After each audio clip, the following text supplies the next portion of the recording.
Hi guys, welcome to yet another episode on my wireless audiophile channel. Today we are going to be looking at a pair of Sonos Roam versus a pair of the Apple HomePods Mini.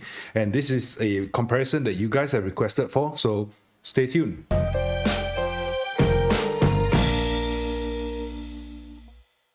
So the question is a pair of Sonos Roam better than a pair of HomePods Mini? Now the HomePods Mini from Apple, they cost $99 for each. So a pair of these will run you a little bit south of $200. Whereas the Sonos Roam is going to cost you $169 and a pair of it will cost you over $300, which is closer to $340 in fact. So there is a large price gap difference, but which would I be choosing? So as usual and customary in my videos, I will give you the summary up front. The question today that we are asking is, would I choose a pair of Sonos Roam or would I choose a pair of the HomePods Mini? The answer to you, from my perspective, is that I will choose a pair of the Sonos Roam. Why? Is it because it's newer? Because it's newer launch and I'm a Sonos phone fanboy? But let me tell you, I have paid a lot of Apple tax over the past year. In fact, over the last several years. So anything that coming out from Apple, I would love it and would love to buy them. I love to own them. So I'm as much a Sonos fanboy as an Apple fanboy. So this is a tough call for me, but there are a few reasons why I would choose one over the other. And very quickly, again, assuming that you don't have time to stay back throughout the whole video, let me tell you very quickly the two main reasons why I choose. And if you have time to stay on, I'll talk about the other reasons why I'm choosing the Sonos Roam over the HomePods Mini. First two reasons, very simply, Bluetooth, non-Bluetooth. So the only way to get music onto this is through Wi-Fi. Second, battery operated. Now there is a cable here. You can see this cable. I plug it out. Well, this is just the charging cable, right? And you can plug it out. There is a battery inside, which means to say you are free to take this and roam about as and when you want. Whereas for the HomePod Mini, this cable here is the power cord. The other end goes to a USB-C connector, which you plug into like a USB-C charger. But that means that it's tethered. Okay, it's a little bit lighter because there's no battery inside, so you can't move it around. So just because of these two main reasons, it being Bluetooth enabled, second being battery operated, I'll be choosing the Sonos Roam. Now there is a large price difference. This is $169 each and this is $99 each. So technically speaking, you're not really buying the same thing. So if you have some time to stay on, just stay on. I will go through a couple more reasons and go into the reasons in depth why I'm choosing the Sonos Roam. And in fact, if you stay long enough, you'll hear me go through the REW walkthrough, which is a frequency sweep that I took a measurement of from this Sonos Roam as well as the HomePod Mini to test the sound, to see how the frequency response is. They don't publish this kind of information, nor Apple nor Sonos. And this is where my channel comes in. I test almost all wireless audiophile products to bits, and I include frequency tests where possible. And last but not least, the last tail end of the recording, I will actually put in a sound demo, a sound bite, okay, maybe a 1 or 2 minutes long, and I'll switch between the Sonos Roam and the HomePods Mini so you can hear for yourself how the Sonos Roam sounds like as opposed to the HomePods Mini. And I'm playing them back as a pair, in stereo pair. Same for the HomePod Mini, stereo pair. Okay, since you are staying around, I will assume that you are keen in the detailed analysis on why I'm choosing the Sonos Roam over the HomePod Mini. So first and foremost, I've mentioned earlier that it is battery operated. This is a USB-C charging cable, so same for the white one as well. Okay, this is a USB-C charging cable. It can also be charged via a Qi wireless charger. There's a built-in battery, which means to say you can take this Sonos Roam and roam around the house or go out of the house. And it leads to the next point that we are talking about, okay, which is the Bluetooth. But before I go on to that, let me just talk a little bit about this HomePod Mini. The HomePod Mini, there's a cable that is being tethered here, and it is not removable. I know the HomePod, you could actually pull it out and yank it out, but I'm not about to do that for this here. So the other end of it goes to a charger. It is a USB-C wall plug. So with that, you can just plug it in and you can play the sound. It is not for sound transfer. It's not for data. It is purely to power the speaker.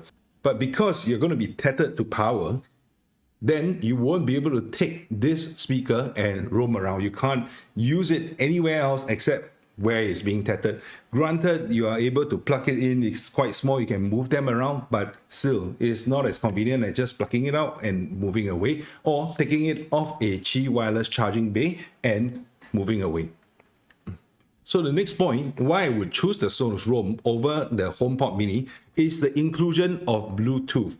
So Bluetooth is very convenient. It works across Android, it works across iOS, it works across any Android-powered MP3 player. So, you can use Bluetooth to actually play to this Sonos Roam. Sonos has very few Bluetooth speakers. The previous one, the one and only before the Sonos Roam, was the Sonos Move, and that was a 3 kilograms behemoth. Is a huge speaker, probably about 6 times bigger than this Sonos Roam, and definitely also bigger than the HomePod Mini here.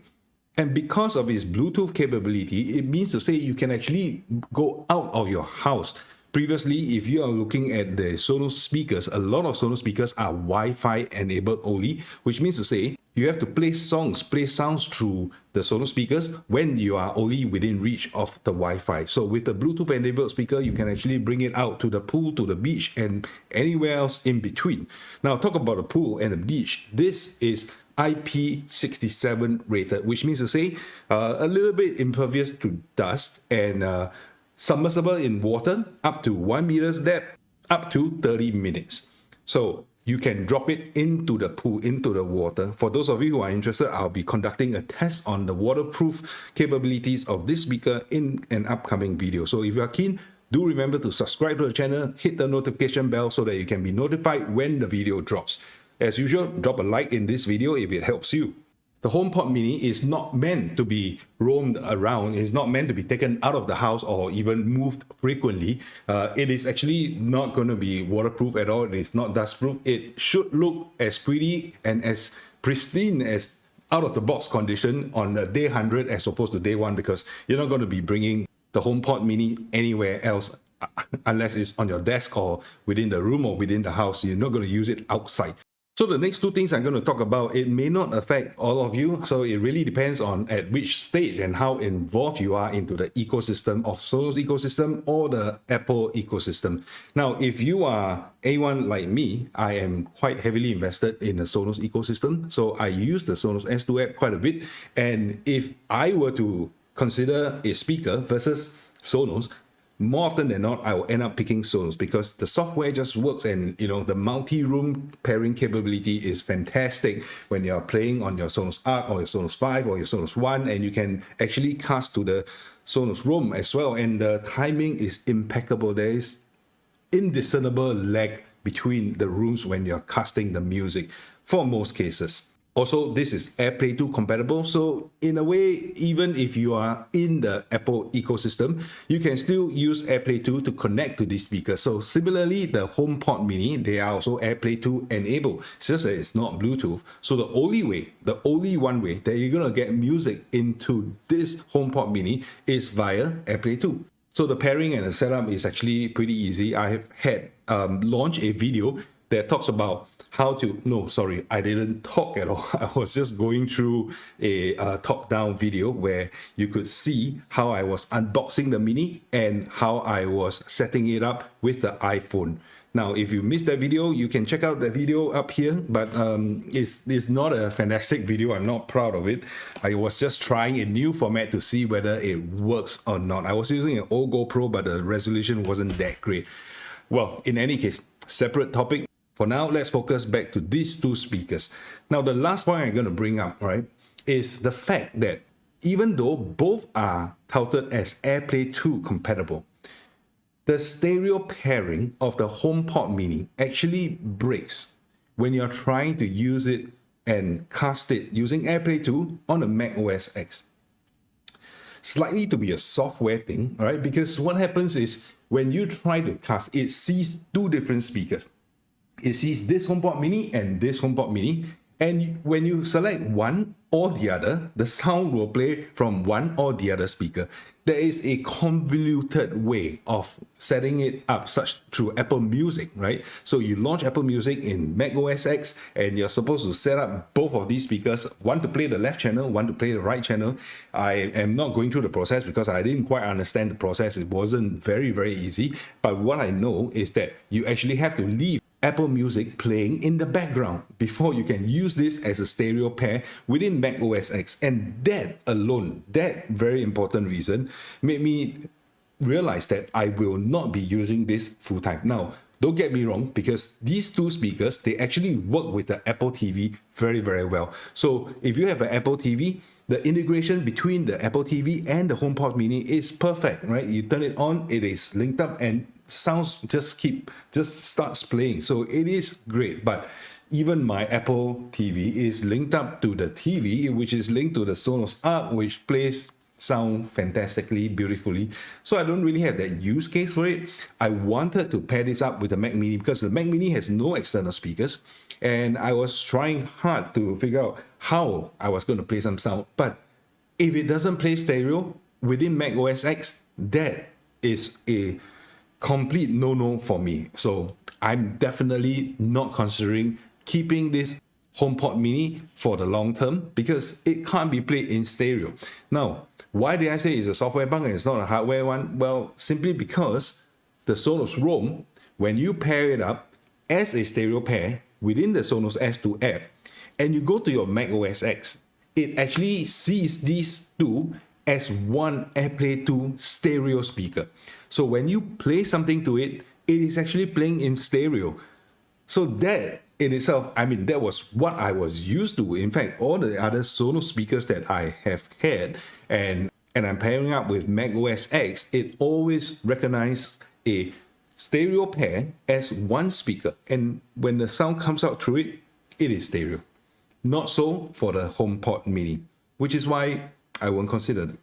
Okay, so it feels that I have been bashing the HomePod mini since the start of the video. Well, it is not that, because you see, there are 2 points that I have yet to cover, which may help some of you guys think about the HomePod mini as a superior solution, right? And both of these points are actually interlinked together, okay? And that is sound quality and price, right?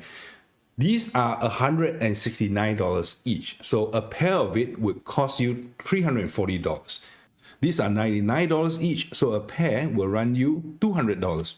So if you try to think about the price difference, it is actually pretty substantial, right? There's a 70% increase in price of the Sonos Roam over the HomePods mini.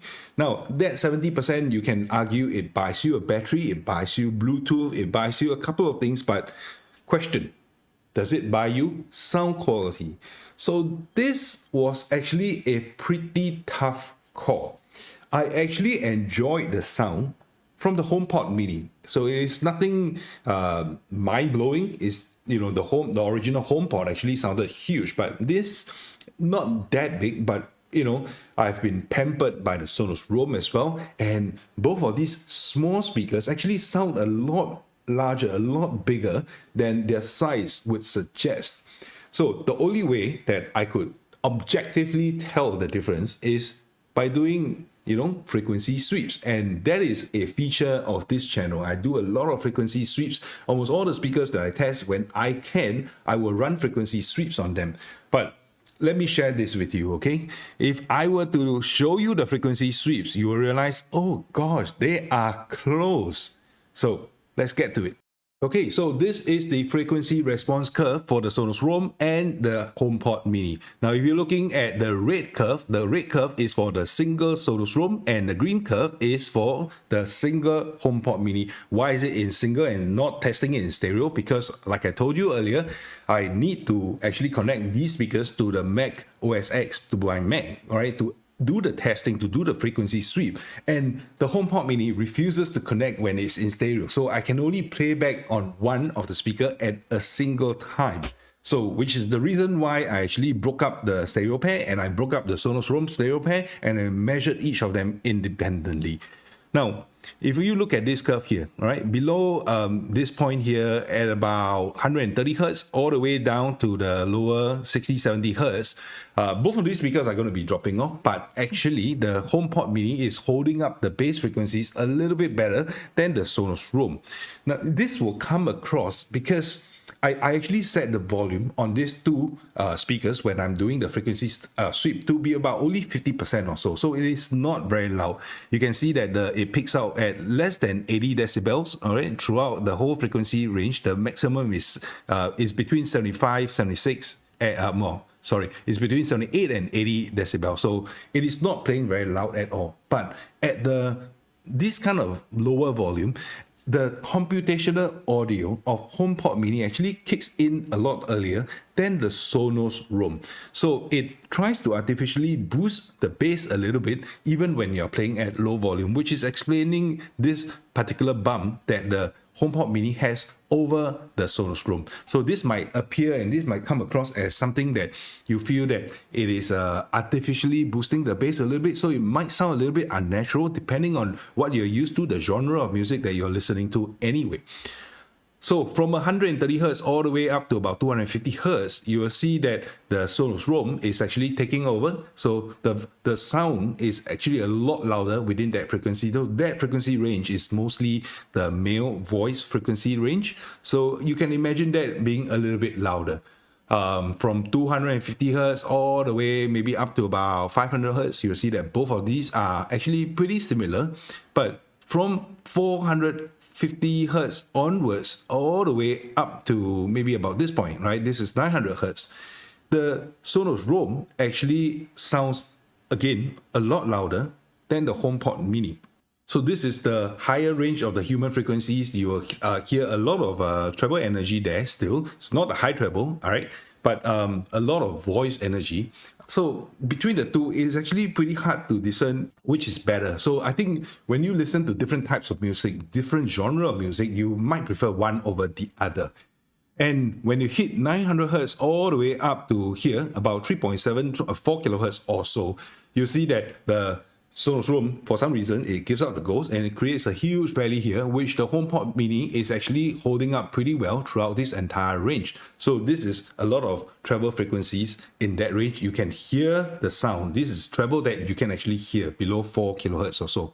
Once it hits 4 kilohertz and all the way upwards, you'll see that the Sonos Roam is actually a lot louder. So the sound is a little bit airier. It's probably not something that you definitely can hear, but it's a lot airier.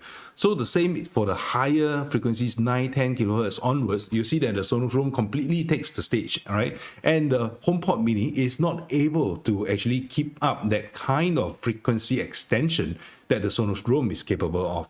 Now, this is not a very smooth out curve, okay? And it shows a lot of differences between the two speakers, but let me just smooth this curve out so that it becomes a lot easier for you to see without so many dips and troughs and valleys and heights and all that. Okay? Here you go.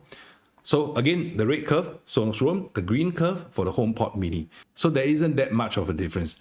So it depends on really what kind of music you are happy with. For the lower frequencies, not much. For this is the mid treble and this is the higher treble. So the Sonos Roam sounds actually pretty much airier. A lot of this that the frequency curve is telling me, to be honest, it's not very conclusive for me. So it's one of those few times that it is very hard to actually make a call, right? Without considering the price, without considering features, sound alone is hard to give the win to either one of these pair of speakers. If you want to judge just purely based on sound, then I can give you a suggestion. I can play a track for you and I'll alternate between the Sonos Roam and the HomePod Mini so you can tell for yourself what kind of differences there are between the two speakers. There's no vocals in this track that I've selected. It's royalty free, so you can play it and you can listen to it. As suggested by one of you viewers, I will actually just switch between the Sonos Roam and the HomePod Mini, maybe about every 10-15 seconds or so, for you to have a better understanding so you don't have to forward and backward to try to listen to the difference in the sound. So for those of you who are new to my channel, I hope you have found this video useful. For those of you who have been supporting me, I thank you very much. YouTube is actually a journey which I took about a year ago, right? Since right until today. For the first couple of months, I was struggling a lot. I was trying to figure out what kind of videos I could make. And sometime in June, I realized that, hey, maybe I could be making a lot of videos on audio, and because that's what I'm good at, that's what I like. And I've been doing all these videos for the past like a year or so. It is tough, right? Revenue is not fantastic. It is not something that I wake up to do and I make a lot of money out of it. My channel is still very small, so I still depend on your support for quite a fair bit. So for those of you who are keen to drop me some coffee fund, then I'm putting up my QR code here. This QR code, when you scan it, it will bring you to my Patreon account.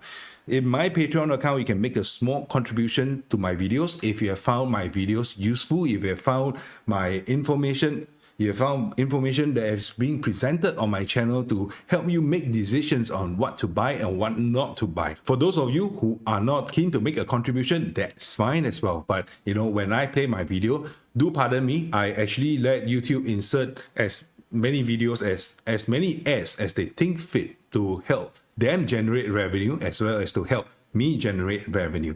So if you see ads and if you're not on YouTube Premium, then just take it as you are helping me grow this channel. And a lot of these speakers I actually have to buy. I buy them with my money. So every video, to be honest, the amount of revenue that's generated barely covers the cost of all these videos, and not to mention all the equipment that I've put up just to run this channel, all the lights, all the cameras, all the camera capture card. And this capture card, if you notice that there has been some glitching, I'm so glad that Elgato Camlink Pro has just been announced, and I'm going to be able to use that. I hope that it stops all this glitching. So without further ado, I will leave you to it. Listen to the sound bites. If you enjoy it, leave a thumbs up, and I'll see you in my next video.